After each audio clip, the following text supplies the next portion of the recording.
Shopify is the global commerce platform that helps you sell at every stage of your business. Shopify is there to help you grow. Shopify helps you sell everywhere, from their all-in-one e-commerce platform to their in-person POS system. Shopify's got you covered. Shopify helps you turn browsers into buyers with the internet's best converting checkout, 36% better on average compared to other leading commerce platforms, and sell more with less effort thanks to Shopify Magic, your AI-powered all-star. What I love about Shopify is how no matter how big you want to grow, Shopify gives you everything you need to take control and take your business to the next level. Shopify powers 10% of all e-commerce in the U.S., and Shopify is the global force behind Allbirds, Rothy's, and Brooklinen, and millions of other entrepreneurs of every size across 175 countries. Plus, Shopify's award-winning help is there to support your success every step of the way. Because businesses that grow with Shopify. Sign up for a $1 per month trial period at shopify.com/Westwood1, all lowercase. Go to shopify.com/Westwood1 now to grow your business, no matter what stage you're in. Shopify.com/Westwood1.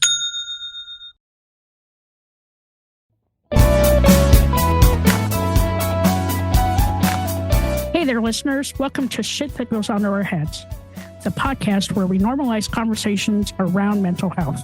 That's right. I'm Dirty Skittles, and alongside my amazing co-host, Rex, we are here to share stories and tips from our incredible guests. Each episode, we deep dive into struggles and triumphs of mental health, offering practical advice and heartfelt support. Because no one should feel alone in their journey. Join us as we break the stigma and build a community of understanding and compassion. Tune in and let's start talking about the shit that goes on in our heads.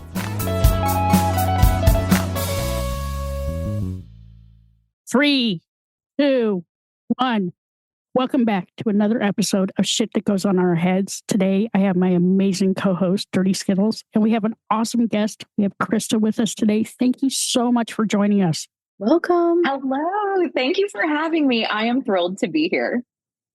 I'm so excited to hear your story. I was peeking at some notes that you, Rex, took when you guys had your pre-interview, and I understand you've got a story to tell. Like, you have gone through, I guess, like a journey of transformation from where you started to where you are today. Can you maybe dive into that a little bit? Absolutely. Where do I begin? I understand there's like an X, but yes, there for sure is an X. So I have lived in Nashville now, coming upon like 20-ish years, I guess. Yeah, about 20 years. And moved here, finished my degree at college and at Belmont, and jumped right into the professional world. Didn't really date a lot while I was here in college, and right after graduation, getting this opportunity right out of school, using my degree, just getting into that professional working world, not really even thinking about dating anyone, and just trying to do my best and climb the ranks, right, in the corporate world. And just so happened, somebody got hired in another department. I noticed him, but I wasn't like, that he didn't really seem my type. And we kind of just became friendly. We had this mutual appreciation for music, all different types of music. Living here in Nashville, of course, there's a lot of country music, but there's also lots of other types of music too. All different genres thrive here really in Nashville and come through here. And so we were just listening to different types of music, like on this company shared playlist. And he had instant messaged me like, "Oh, you should check this person out. I think you might really like them." Okay, check them out. Enjoy what they're doing. Okay, I'm kind of into this. That's cool. Fast forward a month or two later, I noticed that this artist is making a stop in Nashville on a tour. And this was in a local newspaper, by the way. I realized many people may not still realize those exist, but rewind back 15 years ago. No, I'm kidding. I know a lot of those local, especially the local indie scene, those periodicals are still out there. Anyway, I was flipping through one, noticed that artist was coming to town, cut it out, put it on his desk, and was like, "Hey, look." I wasn't inviting him to go see this person, but just like a observation. Hey, look who's coming to town. So he comes back to me. "Oh, hey, yeah, I think you left something on my desk. You want to go check that person out?"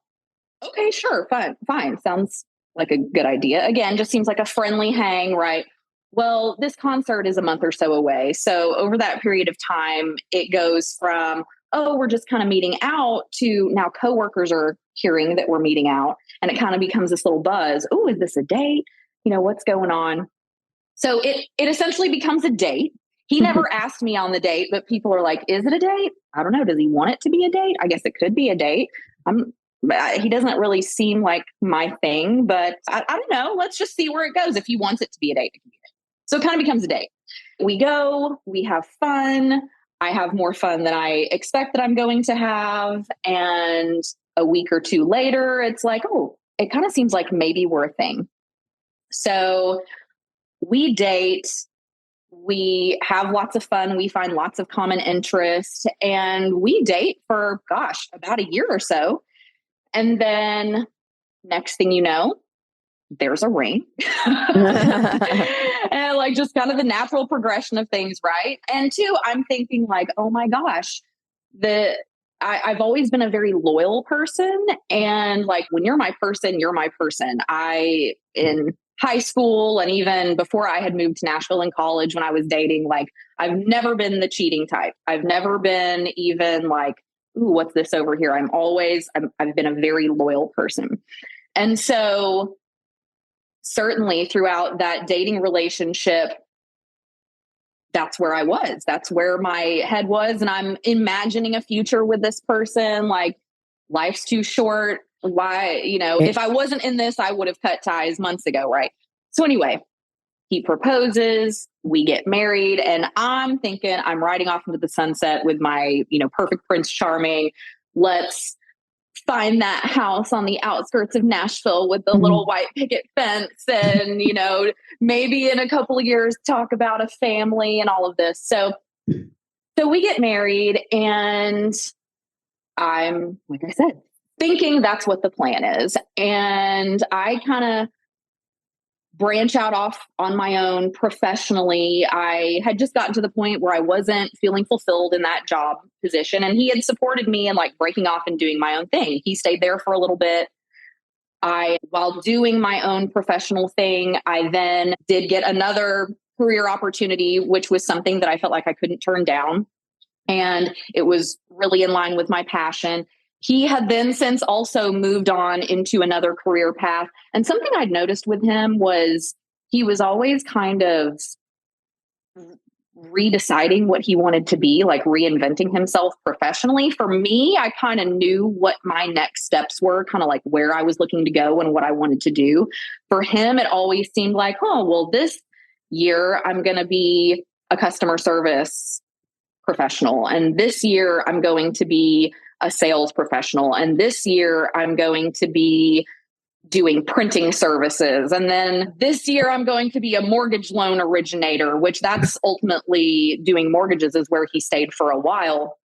But it always seemed like he was just professionally taking all of these different rabbit trails in different directions. But I'm thinking like, I'm loving him through this as long as seems to be happy and we're both bringing in an income to our household. I mean, that's what's important and we're supporting each other. Unbeknownst to me, there were lots of things brewing beneath the surface. And I had gone down this route professionally where living in Nashville, I always wanted to be in the music industry and had, even while I was in college, lots of my friends had branched off and gone into the music industry. And I remained in touch with a lot of those people. So just through different networking relationships, I was kind of always like 1 degree away from kind of being in the music industry. Well, I had done a little bit of some contract work with a local organization in the music industry. And it just so happened a job opening came to be there. And I thought, I'll throw my name in the ring. We'll see what happens. So I start working there. And again, unbeknownst to me, all of these things are brewing in the surface. But it seems like especially work, like starting that career position for me, for him, that's also when things really started brewing beneath the surface, even more so. Again, I know all of this only now knowing all of the things I know. I was so oblivious. I was so naive. I truly had no idea the things that he was doing and the ways that our relationship was being violated. Mm-hmm. But anyway, the long and short of it is I get in this opportunity within the music industry, which required me now to have a further commute because we were living in a suburb. I still live in a suburb of Nashville, but this job was right in Nashville on Music Row. So I was having to, 5 days a week drive in. I was having to travel a bit. At this point, we didn't have kids. And I was just very preoccupied. This was like a dream job, and I'm so excited. I also became the breadwinner in the family, which again, ding, that was apparently a trigger for him.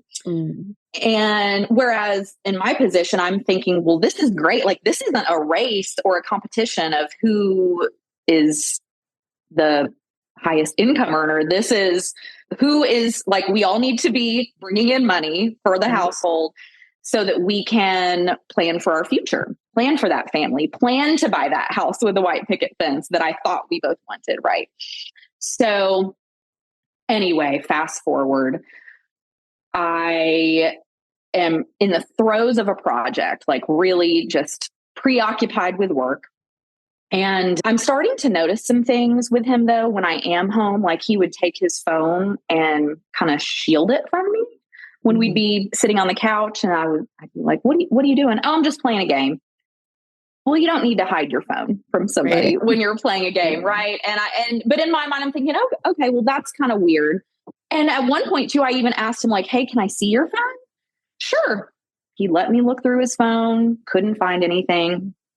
And so, okay, well, that's kind of odd. That's strange. So one day I'm at work and I get a call from an acquaintance who I hadn't seen in quite some time. And she actually called my desk phone, which I thought was weird because she has my cell phone. It would be odd for her to call. Like, I don't hand my work line out to friends. And she was like, where are you? You're at work, right? I'm like, well, you called my desk phone. Yeah. And she's like, well, okay, so he's not around. Well, who's he? Your husband. Nope, definitely not. He's at work. I'm at work on my desk line. Okay, well, hey, I need to talk with you about something. Can you just let me know when you have a couple of minutes? Well, I have some time now because you've really got my attention. What's going on? So she basically tells me she had gone out a couple of weeks prior and had seen him at dinner with another woman, and it didn't look professional.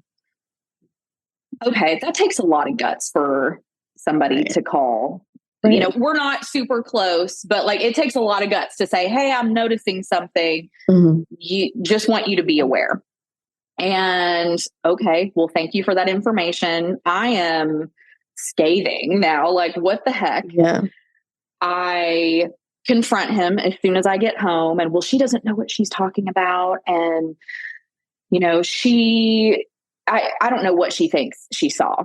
I was out with, I had been out networking within the last couple of weeks, and I'd exchanged cards with a realtor. So he was doing mortgages at that time. I'd exchanged cards with a realtor, and we were at dinner, talking about potential referral opportunities between each other. Okay. Seems like a good enough answer, but I'm also still like skeptical. This just doesn't seem right. Yeah.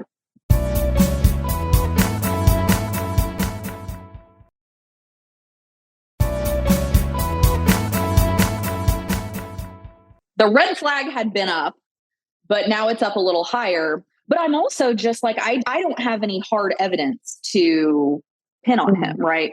So we go on, life goes on. A couple of weeks later, I find out I'm pregnant.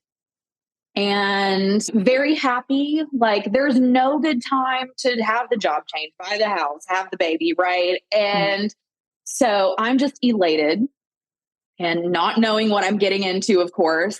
And also, y'all, I was half-baked at this point. And what I mean by that is, I was like 23 weeks along. Wow. So 22, 23 weeks. And I just thought, so she was conceived around the holidays, which Like we mentioned before we started recording, my birthday is in December. We got Thanksgiving, right? He has a December birthday. You've got all of these things going on. I'm thinking I've just made the holidays a feast, right? Right. We're starting the new year and I've gained lots of weight. I also, because of the craziness of the job and these life things that were happening where I was just on edge, I was not tracking my cycles. So it did not occur to me, oh, you know what? You're a couple months behind. You're a couple months late. So silly me. The importance of tracking. Right. So anyway, he's excited. I'm excited. And now I've still got this little thing, the little red flag back here, like, but something's not right. But what is it? But now you're pregnant and now you've really got to prepare for the future in a big way. You're over halfway along. And so we put it out on social media, sharing on Facebook, sharing on socials, of course, telling our family, our friends. A week or so after putting it out on social media, I get a Facebook message from a stranger. They are an anonymous individual because, side note, you can contact people through Messenger without it being linked to a Facebook profile. This was not something I knew. So they had made up an anonymous messenger to message me and basically just said, hey, I'm so sorry to tell you this at this time. Just want to let you know that I've been sleeping with your husband for the last couple of years. I'm sorry to tell you in this way, but given the news you just shared, I wanted to be sure you knew, and I'm ready to move on with my life. And I'm sorry for what I did. And I'm sorry for how this is going to affect you. Okay. Bomb dropped, right? Right. And I'm thinking, this is a joke. This can't be real. This is a really cruel joke. And the whole reason I had even seen that message, I had gotten up because being pregnant, I felt like I was peeing every hour of the day, and especially at like 3:00 in the morning. So now I'm laying in bed, can't go back to sleep. I wasn't about to wake him up.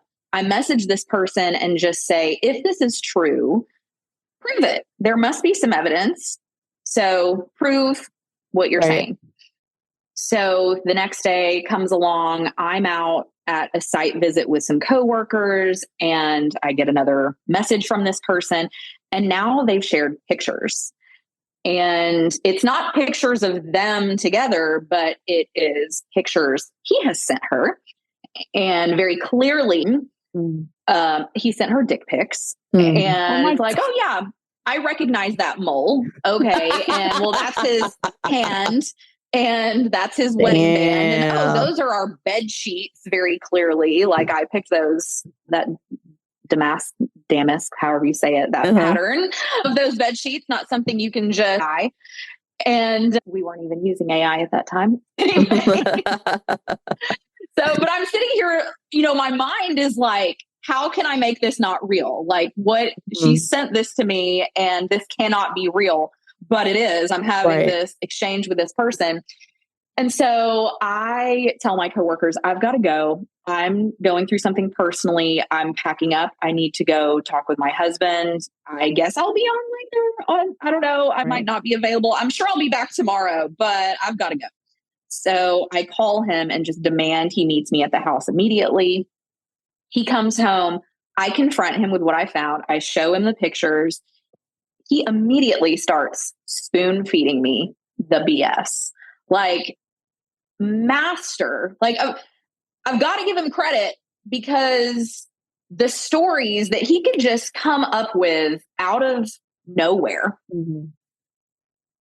just blows my mind. At the same time, looking back on it all now, I think through it and I replay those conversations and I'm like, Krista, obviously that was so far-fetched, but I was also in family preservation mode, just thinking I'm about to have this baby. And I didn't go into this thinking I was going to do this alone. I don't want to do this alone, but at the same time, I don't want to be partnered with a liar and with somebody who is going to gaslight me and make me think all these things that aren't true.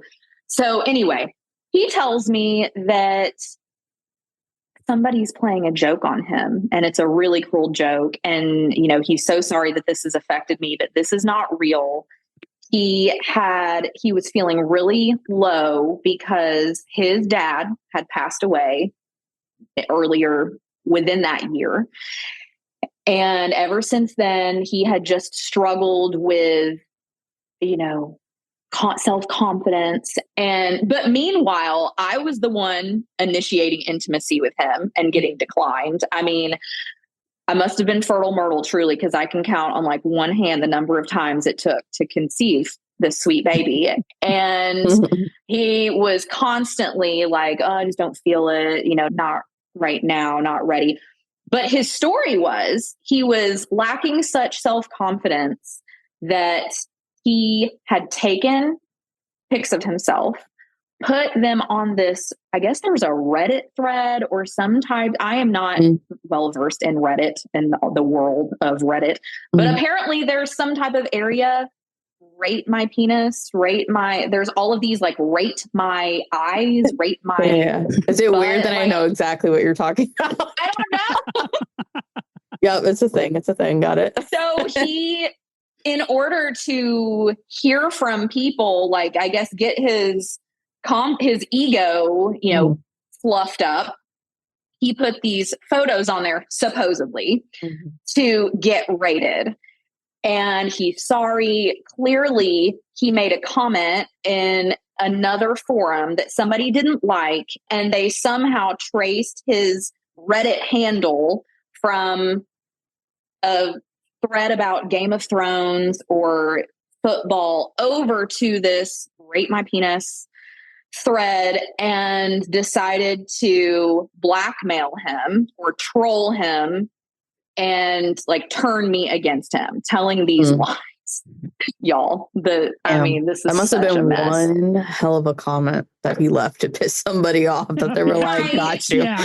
Right. And I'm sitting here, I'm like, none of this makes sense to me. But in that moment, I was like, okay, this third party, the first one, a month or so ago, reached out saying she saw you at dinner. Like, I'm piecing all of this in my mind. One person has reached out. Now a second person has reached out. I am already sensing in my gut that something is going on. And I don't know what it is, but these people are finding me and telling me, like, okay, Lord, what's going to happen next? And little did I know. So, but in that moment, I drew the line in the sand and I just said, we need to go to counseling.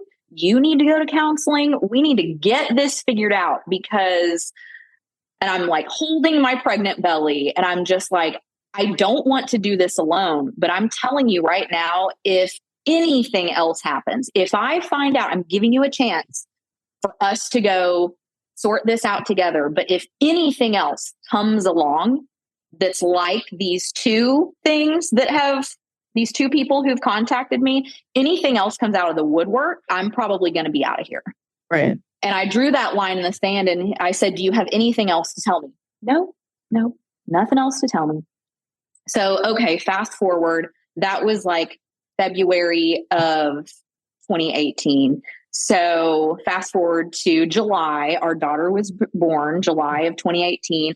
He was a model dad for that period of time. I was on maternity leave for 3 months. He was very available and supportive and just a really great partner throughout that process.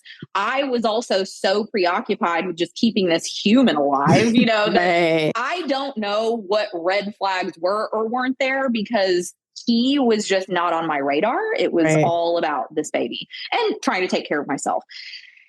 And even all throughout the pregnancy, the birth, I ended up I wanted to have an all natural unmedicated birth. It ended up in an emergency C-section. We had struggles breastfeeding. Like there were all of these things of just that process that I was trying to figure out.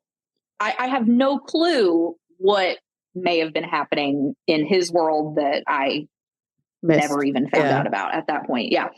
So fast forward, I go back to work. I start back at work right around a very busy project for this organization.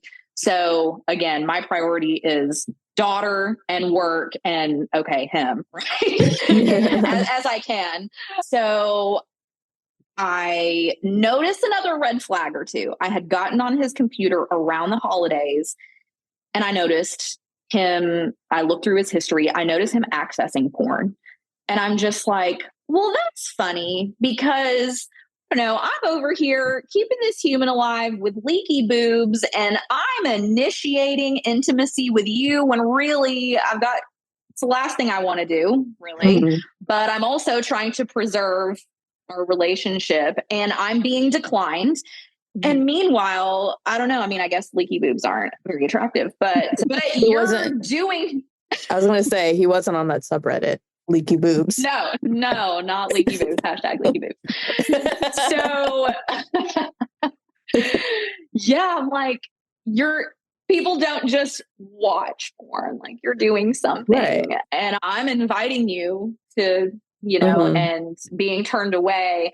And this is not right. And so I'm having these conversations with him about, okay, well, maybe we need to go to that therapist we talked about because I'm not happy with this. Why are you watching porn? And, on and on.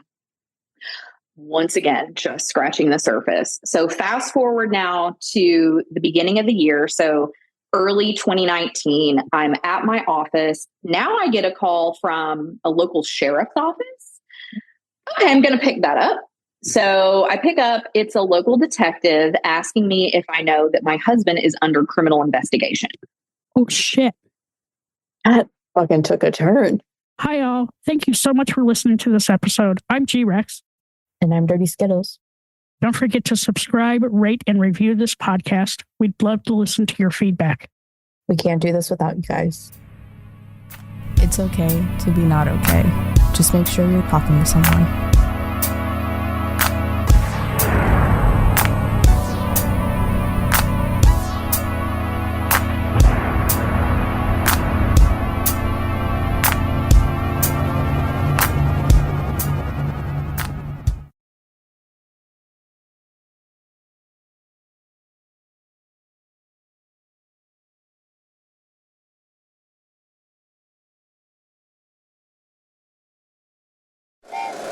Happy holidays! Want to give your host a gift?